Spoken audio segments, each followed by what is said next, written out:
Hola, ¿qué tal? ¿Cómo están? El día de hoy les traigo el tema de los conflictos candado. ¿Qué son los conflictos candado? Los conflictos candado son esas trabas inconscientes que aparecen e impiden la sanación, ¿no? En terapia mucho se ve, por ejemplo, incluso en la medicina tradicional, hay personas que tienen una enfermedad y la enfermedad no se va. Incluso con la medicina integrativa tampoco se va.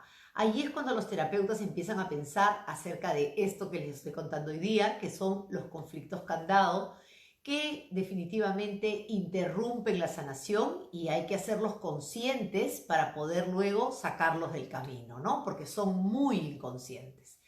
El primer tipo de conflicto candado que tenemos son las conocidísimas inversiones. ¿Qué son las inversiones? Las inversiones son, por ejemplo, cuando la persona piensa que morir es mejor que vivir. Por ejemplo, ¿para qué? Morir es lindo, me voy donde Dios, vivir es, el mundo está muy mal, entonces ¿para qué? ¿No? Por ejemplo, o por ejemplo, el placer es malo y el sufrimiento es muy bueno, ¿no? Porque de repente me acerca al cielo. Todo este tipo de cosas que están invertidas, o sea, son inversiones, hacen muchos problemas a la hora de sanar, ¿no? Y a estos pacientes en realidad en consulta se les reconoce inmediatamente, tienen un predicado muy claro, ¿no? Por ejemplo, te dicen, ay, sí, esa enfermedad me hizo sufrir de lo lindo, ¿no? Por ejemplo, o sea, sufrir y de lo lindo, ¿no? O por ejemplo, te dicen, sí, yo me ejercito bastante y cuando me ejercito fuerte duele riquísimo, o sea, el dolor con riquísimo, o sea, tienen un predicado muy, muy invertido, ¿no? O por ejemplo, te cuentan una tragedia te la cuentan sonriendo, o sea, sí, porque me pasó esta desgracia y te lo cuentan así, ¿no? Entonces, estas personas, ¿por qué generan candados al pretender sanar?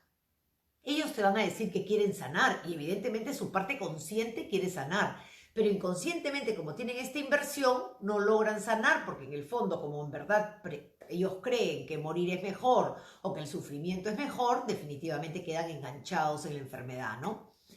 Después, el segundo conflicto candado que también se da bastante es el conflicto del beneficio secundario. Este beneficio secundario es bastante común, sobre todo en las personas de la tercera edad, ¿no? Es decir, hay que preguntarse ahí, para estas personas, ¿curarse es un inconveniente o estar enfermo es ventajoso?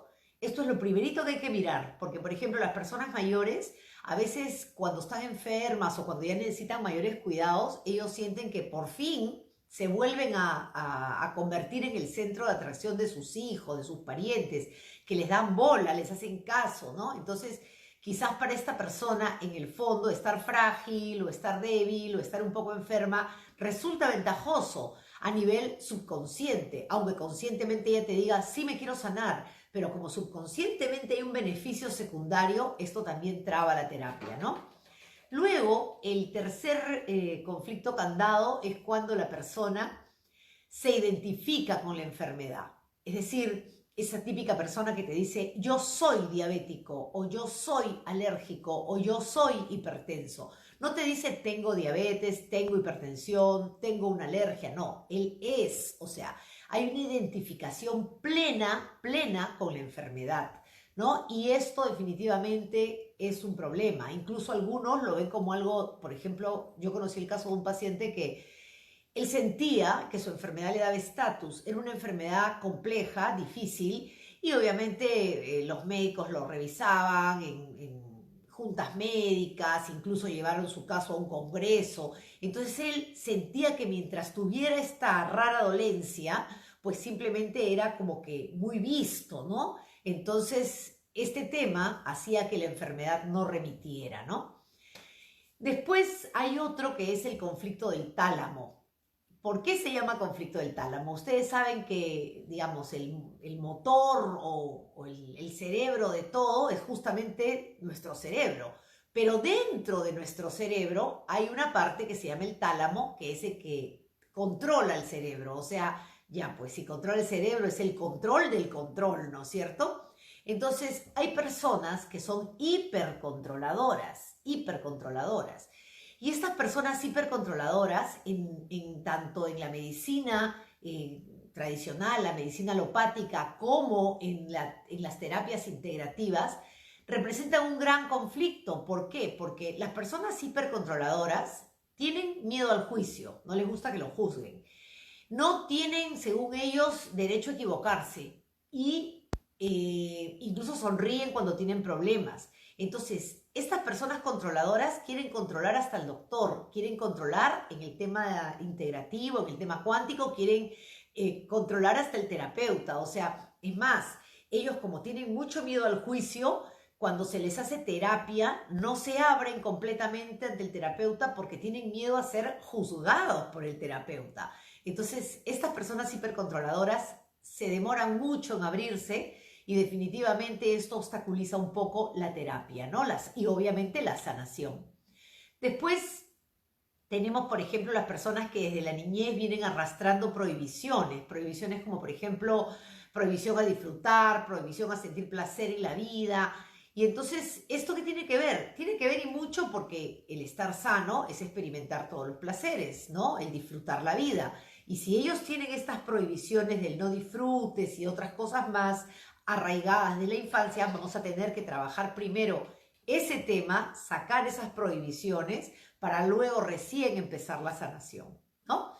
Luego, los conflictos autodesencadenantes son un clásico, ¿no?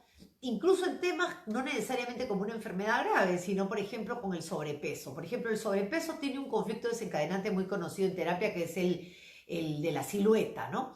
El conflicto de silueta es increíble. A ver, les explico un poquito para que vean. La persona tiene obesidad o un sobrepeso fuerte y la persona evidentemente se mira al espejo y no le gusta lo que ve, ¿no es cierto? Cuando a la persona no le gusta lo que ve, inmediatamente se le baja el glucagón. El glucagón es el que hace la reserva de energía. Entonces, como se le baja el glucagón, a la persona le da hambre. Entonces, como la persona le da hambre, la persona come. Como la persona come y sabe que está gorda, le da cólera y se autoagrede emocionalmente. Dice, ay, eres una tonta, ¿cómo se te ocurre comer? Sabiendo que estás tan gorda, que eres un elefante, en fin, ella misma se autoagrede.